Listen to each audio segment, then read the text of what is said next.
Pret welkom bij een nagelnije aflevering van Dumke op, Dumke Del, waarin wij Frieske kandidaat-Kamerleden vreeg je, wat was ze eigenlijk voor Friesland budgetten? Kasper? Ja, eerst wil ik een aantal stellingen overvuren op de politicus in een flitsronde. En daarna zal Erik teruggaan op instelling die de politicus zelfs uitkezen had. Ja, en de politicus Jong is Haptemoede Hoop. Hij stiert op nummer 12 van de list van GroenLinks Partij van de Arbeid. Van harte welkom hier. Dankjewel. Nou Kasper jongen, zet hem op. Bij de flitsronde krijg je een aantal stellingen. Dan is het aan jou om te beantwoorden bij een Dumke op, Iens of een Dumke Del. Net Iens, ben je de klaar voor? Zeker. Er moet weer een provinciale busvervoerder komen, maar hield uit de oerriet. Ja. Omdat ik vind dat het busvervoer volle meer een publieke verschijning worden moet en minder een marktproduct, omdat ik denk dat het juist heel slecht is voor provincies als Friesland.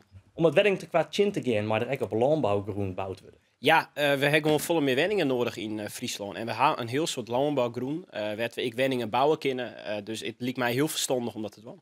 Jeugdzorg, maar wij regelen we toch het Riek en net toch de gemeente. Ja, het ambitie quattro de bocht. Ik vind wel dat de zwiddere jeugdzorg echt nooit Riek moet. En dat had vroeger ik zo west. Maar er had nooit alle jeugdzorg bij het Riek zitten. Dus de wat lichtere jeugdzorg kan prima bij de gemeentes blijven. Maar als het me hem zelf stelt, dan zoek ze ja. De Riek zou hier met gaswinning in het watergebied verbieden. Ik bied de naart. Ja, dat is een hele makkelijke. Het is gewoon UNESCO werelderfgoed. Daar moet gewoon net in worden. Punt. In Friesland kan een kerncentrale komen. Bijzonder slecht idee, liek het mij. Ik zou er net nooit van je willen en ik denk ik net. De ziekenhuizen van Snits en het Jereveen moeten iepen blijven. Absoluut. De toegankelijkheid van Zwarg is gewoon heel erg wichtig en die staat in Friesland onder druk. Dus het is een slecht idee om de ziekenhuizen in Heerenveen en Snits te sluiten.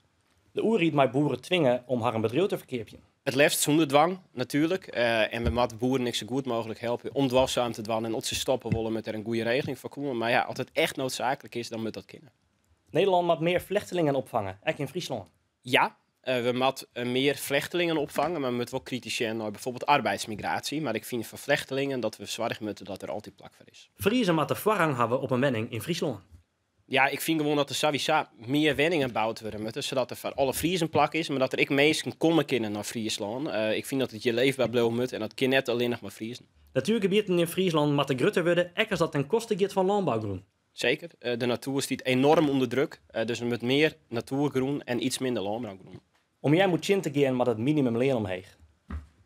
Dat is makkelijk. Hè? Heel soort mensen kunnen op dit moment net op wat skippen doen. Dus minimumloon met vast omheen. Ik vind zelfs naar 16 euro. Haptemoed, dank u wel. Dan zitten we nu terug naar Erik voor de stelling van de dag.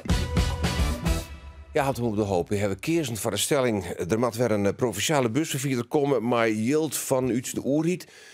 Waarom? Ik zit nooit in een bus, maar ik mag betalen aan de bus. Nou is het zo dat alleen nog de reiziger ervan betaal je mat. En als je meestal zo logisch, die geen nou, dat vind ik net logisch, want de meesten die in het IPB4 zitten, kind haast niet meer betaal je. Heel soort mensen is die bus gewoon te duur en daardoor is de taakgang voor hun tot de samenleving gewoon heel ingewikkeld worden. En in heel soort orenland betaalt de belastingbetaler echt gewoon mooi aan IPB4. En als we dat doen, dan is Friesland echt weer een stuk bereikbaarder. Ja, de fram moet dus weer omkomen. Nou, net per definitie. Ik vind dat die mogelijkheid te wijzen moet, inderdaad. Ik heb er zelfs recent een wet voor inzinnen die het mogelijk maakt om weer provinciaal busvervoer in te rossen. We hadden nou in Friesland zien dat er nou een vervierder is die zei, ik ken dat IPB vervierd en misschien nog wel meer. Dat is mooi. Maar ik denk dat het in de toekomst ik mogelijk wijzen moet om het gewoon weer zelfs te doen. Kost het dan wat meer? Misschien wel. Maar dan is het echt weer een publieke dienst. Maar dan is het wel lastige verzwaring voor de burger, hè? Nou, dat valt reuze mooi. Ja, maar mij betaal je toch? Nou ja, IPB4, daar gaat echt betrekkelijk weinig yield nooit aan. Als stel je voor je moet het IPB4 in Nederland helemaal gratis, kost dat 4 miljard. Dat klinkt van meestal als een soort yield, maar als de just wat er nou de zwaar gaat 90 miljard, dan valt dat betrekkelijk mooi. Ik wil dat net eens. Het gaat echt over een paar 100 miljoen per jaar. Dat valt reuze mooi. En daarmee gaan heel soort mensen echt weer toegang tot de samenleving. En ik vind dat wichtig. Ja, en dan zie je het spookbeeld van je van grote, lange, lege bussen op het platteland.